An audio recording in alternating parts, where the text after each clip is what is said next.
my wonderful list. Welcome to Smash Writing. I am, and this is... And Fill in the blanks yourself, you bastards. And we are the host of Smash Writing. We're back at it. Watch the videos. Begging. Good Lord, you're sad. How sad is your list? Today, we are starting a new genre of ranking films. And today we are ranking our favorite comedy films. And today you're all going to be very angry at me. You have such an interesting list. I don't know where to start with half of this. Well, I will get us started then. Please do. My number 10? The worst one of the franchise. Scary Movie You 5. Bastard. I've only seen 10 comedy movies between the years of 2010 and 2019. And this is one of them. You're going to watch 3 this year. Oh my god. Next! Okay, let's start with... Yeah, this is going to be really sad on my part, because that's not a joke. I've only watched 10 comedy movies of this decade. Because comedies are bad. I look at Paul's list and I'm like, yeah, comedies are fucking bad! I don't know where... Okay, anyway. I'll give you 10 reasons why I think comedies are bad. Go ahead. No, you start your list. Okay, number 9. You're number 10. Oh yeah, because you're throwing me off with your list. Okay, my number 10 stars John Cena. It's called Blockers, but the original title was supposed to be called Cock Blockers. And No, we couldn't be subtle with our jokes or anything. We have to utterly be stupid. This one is kind of over the top comedy. You mean the movie called Blockers is over the top? John Cena, I've seen him be funny. yeah, he can be funny. It's not that great. Wow. Oh my god. This was somewhat funny. It was a little bit over top, yeah. Basically, it's about their parents misreading a text and thinking that all their kids are going to like basically have sex with each other and lose their virginities. Like humans do. So like they're over the top trying to block, find ways to stop them from doing this. And it's a wild, up and down, goofy adventure. But I will admit there was parts of me that did laugh. I think actually the best part of the film was John Cena being over the top. Nothing screams comedy like teens having sex. They never actually have. Here's the thing, like, the adults were more, obviously, because it's about them more than the teens. But number 10. Blockers. 10 reasons for why I don't like comedy. Number 10, Blockers, starring John Cena. Everything he just said. You're checking. Go with your number 9. My number 9 is Men in Black 3, because I only watched 10 comedy movies this decade. This was one of them. Somehow... I don't understand how... It's high. It's not that good. It's not good. Look where it's at on my list. I see it on your list. That's why I keep repeating myself. It's not good. Next. Okay. God, this is like Paul Solo with a guest appearance by Justin. We're almost there. Number 9, Ride Along. Ice Cube, Kevin Hart are just some of like 10 actors I thought that dominated the comedy genre in this decade. Yeah, it's a real high fucking bar. The Star Wars bar is higher than this bar. I hate comedy. We know, and it's going to be a tough summer for you. It's going to be a tough fucking few weeks. God damn it. Yeah, good. Get ready for it. Definitely when we get into like the 60s of comedies. No. We're stopping at the fucking... Well, we should stop at the 80s, but I'm going to pull the plug on the 90s. But Kevin Hart right now, definitely in this time frame, dating back to say probably about 2011, 2012, his rise to fame, he's the biggest comedian of the time. Ice Cube can sell him just being an angry asshole, and you'll see it again on this list. And because you have the goofy, witty wannabe in Kevin Hart and the tough asshole in Ice Cube. It was funny. It did bring the laughs. Not a fan of the sequel too much. I thought sometimes if you do it again, it just gets boring. But for number 9, it's right along. You're number 8. My number 8 is Despicable Me, because the theme song has been stuck in my head since I watched this movie. What is the theme song? I'm having a real bad day. It was a cute Disney movie. You won from me. We're getting there. We're almost there. Where I No, we're not. Where I have stuff to say. Okay. Number 8. Another guy that has been under the radar because the bigger names is Jason Sudeikis. You know him now from Ted Lasso on Apple Plus TV. But I'm talking about the hit comedy of 2012. None of these are hits. Yes, they are actually. No, we can get down to about 6, I guess. We're the Millers. No, the title made me want to watch it, but then I just started liking it with. I wonder why. Paul. I mean, why would you want to watch this movie? Because of the title. But then when you watch it, it was actually pretty funny. Jennifer Aniston has been proving that she is such a good supporting comedy character.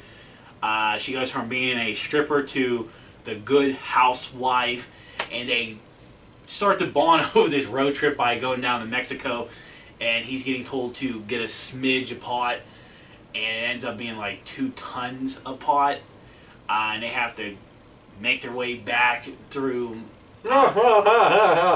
There's jokes involved, yes. I'm sure they're not.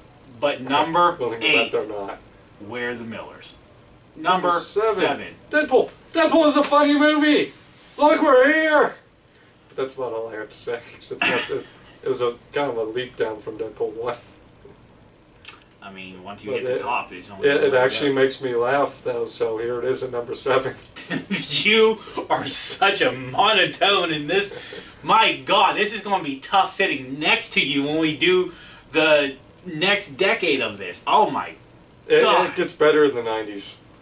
I do like the 90s.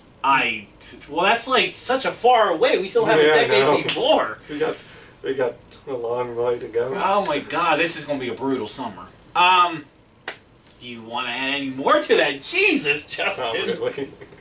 I really like the fact that he assembles the X-Force. They'll immediately die. Deadpool did bring the laughs. I do think that the worst thing he did was bring his girlfriend back at the end. You could have wrote that into part 3, but now you just status quo'd it. Yeah, that's true. You could have brought Death in. That would have been a great character. It's the fact that Deadpool in the comics is in love with Death, and I mean, that would have been a good direction. We'll see what Disney does with Deadpool 3. So when it happens, it will happen. But my number 7, this is the end. And it is. Good day. Have a good one. See you guys later.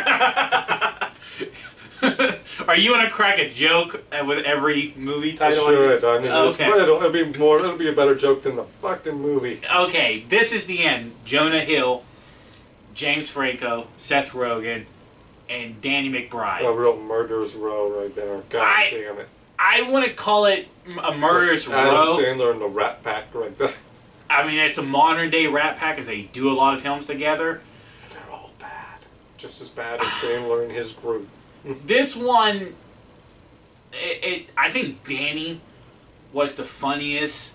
You know, they're like trying to keep their food together, and you know he's been passed out the night before. And first it was funny because you literally had so many comedian actors in this film, and then it becomes an apocalypse movie of them basically surviving, and then they gotta try to earn their wings to go to heaven, and you got a giant hell demon with his dick slapping people. Oh, of course. It was a good movie, good comedy movie. Fucking, yeah, you keep saying comedy. Like, yeah, you're gonna laugh real funny as long as someone put a nail in your fucking brain before you went into the theater. Jesus. You are very graphic right now. Let's go with your number 6. Hate this decade. Number 6 for Justin. Number 6, Paul. Yeah. This is the best Seth Rogen has ever done. Probably because he's just a voice. And it probably has Nick Frost in it. Yeah, Frost and Simon Pegg carry the shit out of this movie. I love the fact you got these two age nerds going to Comic-Con and they meet a real-life alien. And they're trying to help them get back home. It's just a lot of fun going through it. So I could watch Pegg and Frost just sit there and talk for 2 hours. Yes, considering you're number 1. Yep. I know. Yeah, that shouldn't be a surprise. No, it won't. Sigourney Weaver being a surprise at the end was really nice. Good reveal. What do you want from me? I'm trying.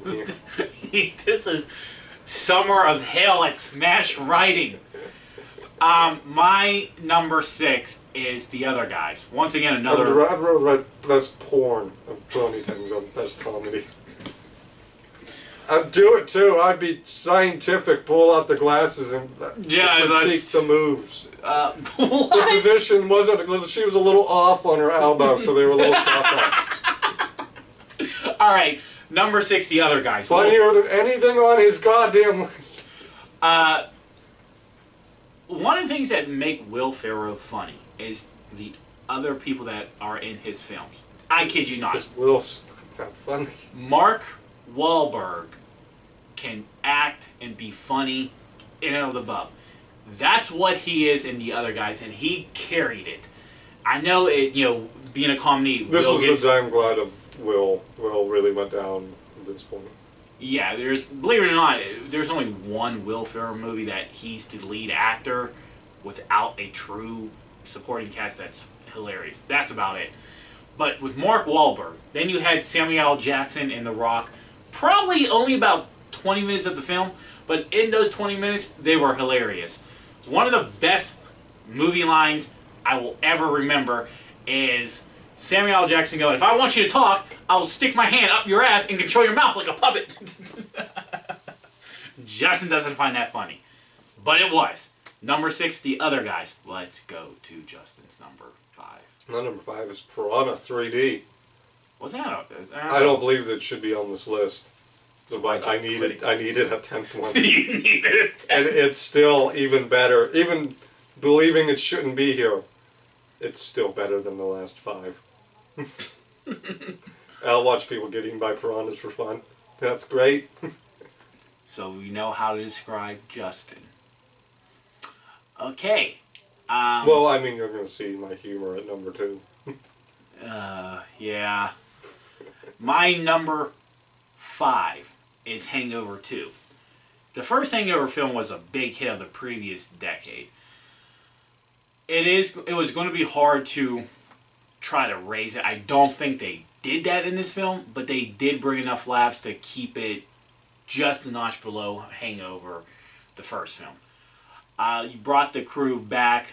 Once again, they go on a wacky adventure that is way over the top in most reality worlds without being over the top.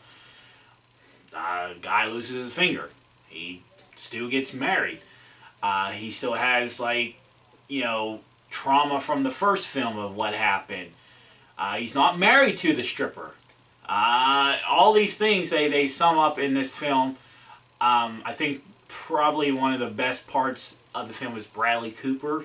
Once again, being that go-to guy to help the comedy in this film. The IHOP bachelor party. Drink up. This is our bachelor party. You know, how pissed off he was.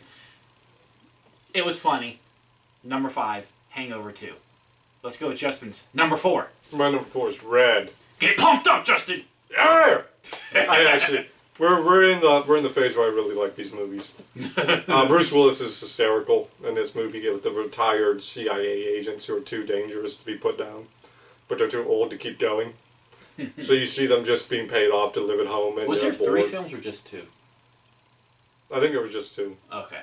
But the back and forth between all of the older actors in this movie is hysterical. Especially the scene with Bruce Willis's character talking to the old KGB agent, and they're just laughing over all the things they did to each other during the Cold War. And it was just so much fun to watch. I thought that was the funniest scene, was them joking about, oh, yeah, that one you thought, that one you trusted, they were mine. That's it. I don't have anything. It was a fun movie. Good action. My number... I'm not happy. Oh. I'm quite miserable. You know, this whole saga was your idea. Yeah, I just wanted to get comedy done and out of the way so I can start having fun in the next Okay. It's going to happen eventually. I'm pulling the plug. We are not doing westerns or musicals. What? We're pulling that plug before. No! My number 3 is Horrible Bosses. Jason's in it, Sudeikis. Jason Bateman, which is another underrated comedian actor. At least funny. I actually vaguely watched parts of this movie. It was on when I was walking through a room one time. It was on TV. It was on TBS or something, so he didn't even catch the real version of it. Hey, we all hate our bosses. We all think we have horrible bosses. These guys took it to another level when they realized how bad their bosses are. One is like a rapist. One's a coke addict who just wants to fire people to cut the fat. Or otherwise known as CEO of America. True. These three, both Jasons and I forgot. Doesn't matter. Doesn't matter, sure. But even Jennifer Aniston was in this, and once again, like I talked about Ward and the Miller, she has a good style of being a funny supporting character.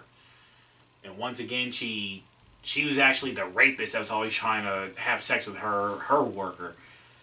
But he was married and wanted to stay loyal. But they still brought the laughs as well. They fed off each other. The chemistry was good. I think that's the biggest joke in the movie, is not wanting to put out when Jennifer Aniston is sitting on you. Yeah, I know. That's tough. Definitely the way she looked in this film. That was tough. But number 3, Horrible Bosses. My number 3 is Deadpool. Because he killed a guy on a Zamboni. I'm gonna kill you in about 10 minutes whenever I get there. Yeah. What made this movie even happen, I have to give credit to Ryan Reynolds. Whoever leaked that test film, or the 5-minute little video of him jumping through the van. Which probably was Ryan himself. It probably was, but there's never been any confirmation. But the guy wanted this character. He played this movie for a decade. This guy is Deadpool in real life. Like, his way of doing things, his sarcasm, everything. Like, I think I was watching a thing with him talking about his wife and his kid. He's like, he leads you to believe that he loves his wife so much, and then he's like, when my kid came along, I will put my wife in front of the... Like, he was Deadpool, and that's what really... And he brought Deadpool out of the comics. There's a little changes here or there, but he really ripped the character out and dropped it into the movie. Like, this is all real life, and it's crazy how authentic he really is compared to Deadpool. If this dude could re-heal himself, he would be Deadpool in real life. I'm okay with that being number 3. Well, it's not like you have a choice in the matter. It's my favorite list, and what are you going to do? Yeah. Drop it below Scary Movie 5? What do you... Oh, yeah, it better... If Scary Movie 5 was... I should have put Scary Movie 5 as number 1. I would have punched my board and broke that thing. My number 2, Men in Black 3. This was tell me why. A great... Garbage fire. Great rebound from Part 2. This was not a rebound from Part 2. Part 2 was horrible. Part 2 was light years better than this piece of shit movie. You might be the only one that thought that. Did you even watch Part 2? Yes, I did. You know, Part 2 had Tommy Lee Jones. Tommy Lee Jones was in 3? Yeah, for about 10 minutes. Until he goes back to the past, and then you get Josh Brolin. Which was a good substitute. No, he was not. Well, Tommy Lee's voiceover was hilarious. Good lord. Now, the only part I didn't like about this, like, obviously... I didn't like the retcon of Tommy Lee Jones' character, like... Meeting. Yeah. I was about to say, that's the only part I didn't like. They tried to big brain themselves here, and they didn't need to. Yeah, and at this time, Will Smith was still funny. Should I crack the joke? No. I'm going to. Before I'll beam you with this can, and it's still full, I swear to God. I like I said, I thought it was funny. I got some laughs out. I get it. Tommy Lee Jones wasn't much of an X factor. I get it. His age and everything was going to keep him from doing a lot. Right. Don't do the damn movie! Could have gone with the sequel with International, but Men in Black 3, when it comes to good comedies... It's not. When it comes to comedies... It's not. Okay, go with your number 2. It comes to a movie. I'm going to fight you to the death on that. Men in Black 3 is not good. You still had it on your list. Because I've only watched 10 movies. movies. I only watched the 10 comedy movies. Alright, let's go with decade, and it's these 10. Let's go with your number 2. My number 2, if you haven't seen it, you need to. You need to go out and see it. You need to buy it. Treasure it forever. Because this is one of the funniest movies you'll ever watch in your life. Tucker and Dale versus Evil. It starts out very like Deliverance, which you're following the hillbillies, the rednecks. And you find that they're two of the sweetest dimwits you've ever met in your life. And then you get the college kids coming around the lake that they live at. And the one has an accident, she falls into the lake or something, and the one, Dale, helps her out and carries her to the cabin to treat her head wound. And she freaks out at first, and he's like, "Oh, I only got breakfast! Stop screaming!" But the other kids see her with them, and they think that they're crazy Deliverance hillbillies. And keep trying to attack them to save the girlfriend. And the one is losing his mind the longer it goes, because accidents keep happening around them. Like the one goes running in to jump at Tucker, and Tucker doesn't see him because he's throwing stuff into the wood chipper. And he goes down, he bends down to grab a log, and as he's doing that, the college kid tries to jump over at him, and he flings himself into the wood chipper. Tucker looks up, this kid's feet sticking out of the wood chipper, and he's trying to save him. But the college kids are seeing it from their angle. It looks like he's shoving him into the wood chipper. And it just evolves and goes crazier from there, and it is hysterical every step of the way. Okay, and that is just... That is not the funniest misconception moment in the movie. I can imagine, and it's just not even your favorite comedy. No, of course not. Okay, I'm going with number 1, Get Hard, starring Will Ferrell and Kevin Hart for this particular decade. I think a lot of punchlines came out of this film. I've never heard any of them. I'm the best. Mayo, we all know that nickname. The way he gets prepped for prison. Basically, the plot revolves around Will Ferrell's character. He's married into a rich family, but he's high up in the company. And the father-in-law is going to frame him for fraud. That way the father-in-law can keep a lot more money. He gets found guilty and he gets sent to go to prison, but he has 30 days to get ready. He enlists his car washer that runs a little car washing business down in the garage, thinking because he's black that he's prison. And of course, knowing that there's money involved, Kevin Hart's character jumps on it and has to convince himself and Will's character that he's been to prison, and they go back and forth with all these over-the-top prison rules and crazy in between. But then they actually realize they gotta actually prove his innocence, and eventually that's what they do. He still serves time, but only like 2 months for a gun charge over like 30 years. It did bring laughs with those two. Once again, I do think... Better brought laughs. It's your number 1. Yeah. Will is not funny by himself. But when he has good supporting cast or a co-lead that he can feed off of, it will make it better. And Will Ferrell and Kevin Hart really brought the laughs and Get Hard. That's my number 1 of this decade. My number 1 is The World's Predictable. End. It is. Well, maybe not. We only get like 20 views, so if we get one other review, they might not be able to predict that. But it's The World's End. It's the finale of the Blood and Chocolate trilogy. I'm not going to talk too much about it, because if you haven't seen it, I'm not going to ruin it for you. And? Because it's got a great-ass twist halfway through the movie. And not only that, we also Simon Pegg, Nick Frost. did reviews on Yeah, the we series did reviews. on the podcast side Over of on the things. podcast, we did reviews, but Simon Pegg and Nick Frost are the two funniest guys of this decade. I don't care what you say, I'll fight Paul to the death. Those other 22 people probably don't think that either. They're probably saying, who? I'll fight all 22 of you to the goddamn Oh, death. somehow I just checked the stats. We're down to 21 now. So That one guy's looking for a fight. And you know what? That fight would be funnier than any goddamn 10 movies on Paul's list. Get the hell out of here! But And half of mine.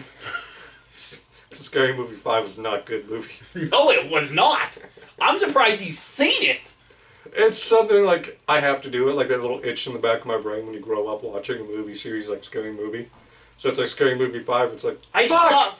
I couldn't The watch last them two anymore. They were were bad. brutal. The last two were bad, but I have to do this. 1 and 2 is it. It's why I still watch WWE. It's bad writing. Bad acting a lot of times, but I have to watch it, because I've been watching for nearly 30 years. And it's been 3 generations of my family, so... But that is our comedy films of the 10s. And when you agree with my list, let me know. None of you. Yeah. If you wanted to talk about the real list, my list, see what you agree with me and disagree with me. Leave Now you comments. say that, but you know what? 4 of my movies are funny. The other 6 are there. Yeah. Yeah. But until